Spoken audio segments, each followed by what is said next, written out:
Hi, everyone. Judge Andrew Napolitano here for Judging Freedom.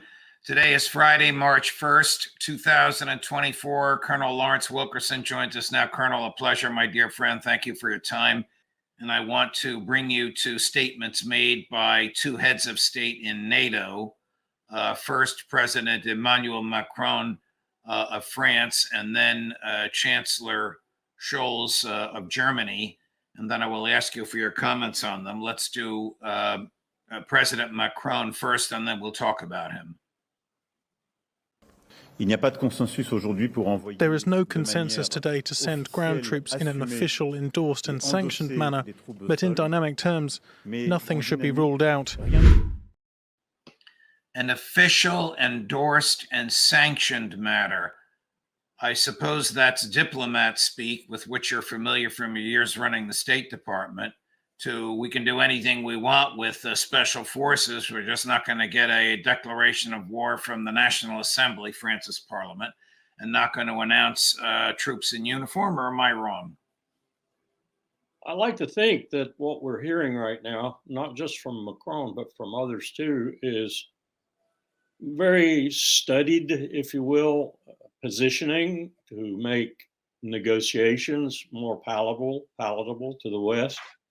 But I'm not in any way, fashion, or form assured that that's it, because I have seen so much blind stupidity and so much what I would call just stark insanity from these leaders, from London to Paris to Berlin to Washington, that I don't credit them with that much skill to try and build ground upon which Putin is, trembling a little bit before they go to negotiations. So I've got to take it for what it's worth. But are his words at the end telling us that he might do it anyway? He's not ruling it out. I can't imagine he would be that much of an egotist, that arrogant, that much inclined to say, well, I'm the leader of NATO now. All the rest of you go to hell or follow me. I'm going into the cave. Follow me. I just can't believe he would be that audacious and that stupid. Was he put up to it by us? That's a possibility. Was he put up to it by a triumvirate of Berlin, London, and Washington? That's a possibility. I don't know. I really don't. I can't crawl into his head. But as I said somewhere else today, the famous French nuclear deterrent, which they used to call the frappe de puissance or something like that, they now call the frappe de dissuasion, the dissuasive power, would get lost in one of Putin's silos.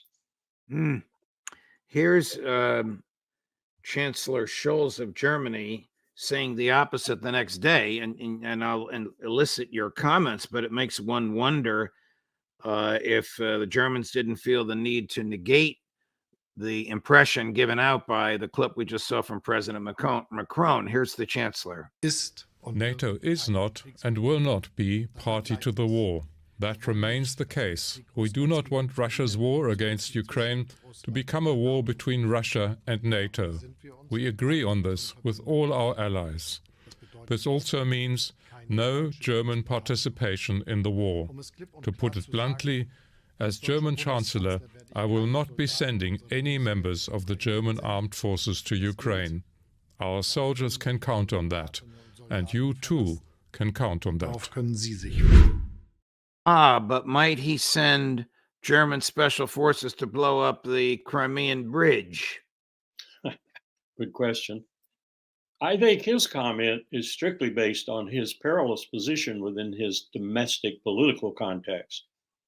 And Macron gave him a chance, if he was in on the conversations about who will say what when in order to put Putin on the qui vive for the negotiations coming up, if that's really what they're doing, trying to position and make the ground a little more palatable for the West, then he's the odd character out. But it's an odd character out based on his political context.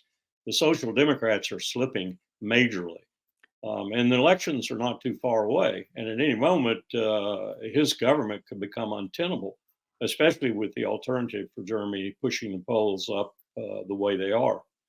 Do the heads of state of the major countries in Western Europe, Italy, Spain, France, Germany, Great Britain, understand that Vladimir Putin doesn't have the slightest interest in conquering Ukraine or in proceeding to any countries thereafter, the propaganda from the United States notwithstanding? And the propaganda from their own representative, if you will, Jens Stoltenberg at NATO. Right. And I'm told most of the NATO flags in Brussels. Our creation is coming back to haunt us. But what we're seeing too, and I've been talking about this for a couple of years now, what we're seeing now is the beginnings, the tatters around the edges of the dissolution of NATO. This alliance is so unwieldy now, with yet 32 countries. I was reminded this morning, I've been saying 31, they have 32 now. Right. With 32 countries, they are colossally unwieldy.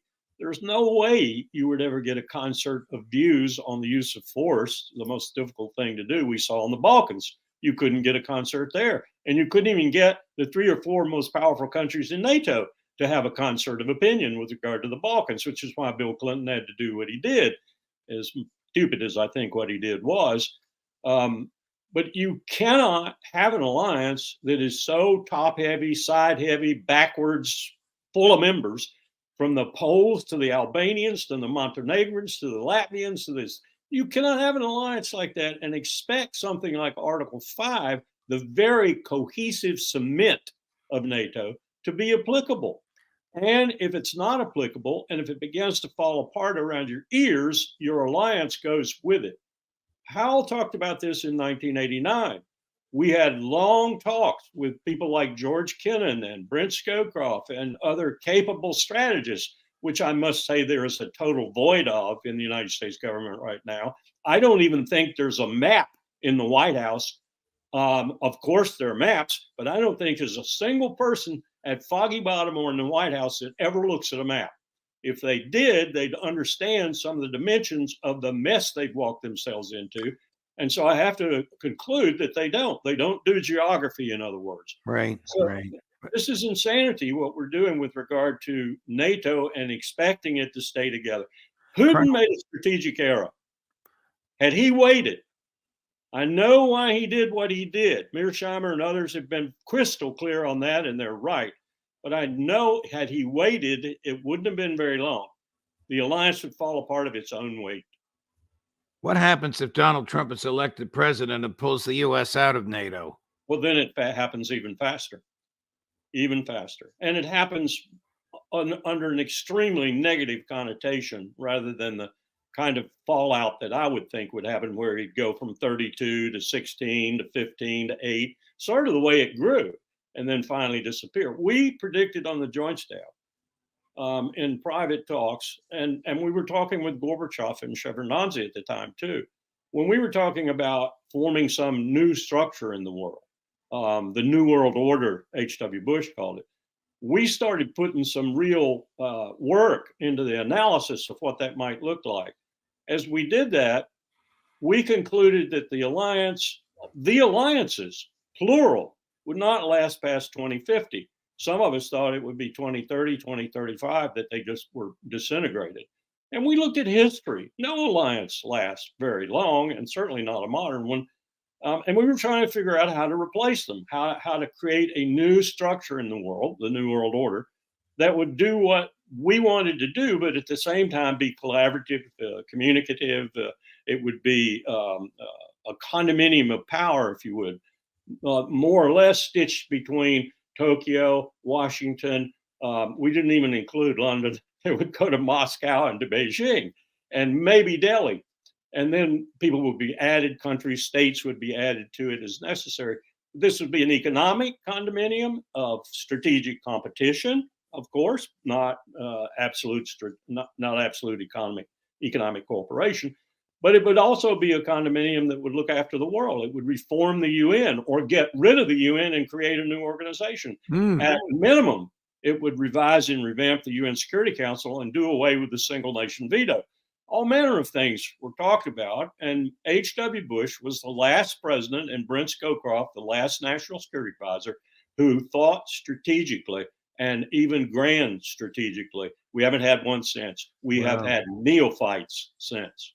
Colonel, I am ignorant of this history. I don't know if it's even public, but this is fascinating stuff. Reforming the UN Security Council, even radically reforming the UN. Thank you for sharing it. In the same week that President Macron and Chancellor Scholz said what we just ran, this is a number 12 coming up, Chris. President Putin said the following. They should eventually understand that we also have weapons, and they know it. I just said it now myself, weapons that can hit targets on their territory. Everything that the West is coming up with now, what they threaten the world with, it can result in a conflict with the use of nuclear weapons, and therefore the destruction of civilization. Was he wise to say that? Was it appropriate for him to make that threat? I'm not so sure it was a threat so much as it was his own way of positioning the ground for negotiations. I keep being hopeful in that regard that these people will finally wake up. Right. And on the other hand, it was the absolute truth. It's the unvarnished truth. And as I've said elsewhere, and you probably know it, the way you monitor things, I think the starter of the nuclear conflict will be my country, because we have not had bombs falling on American citizens, bombs, arguably since 1864 and 1865. We have not had a war, not even Vietnam, where the casualties were 50,000 people a week. That's what we're talking about. When that happens, when 3 aircraft carriers go down almost simultaneously, 15,000 sailors in the water, and whatever escort ship complements are with them. When we start losing that badly, guess who's going to go to nuclear weapons?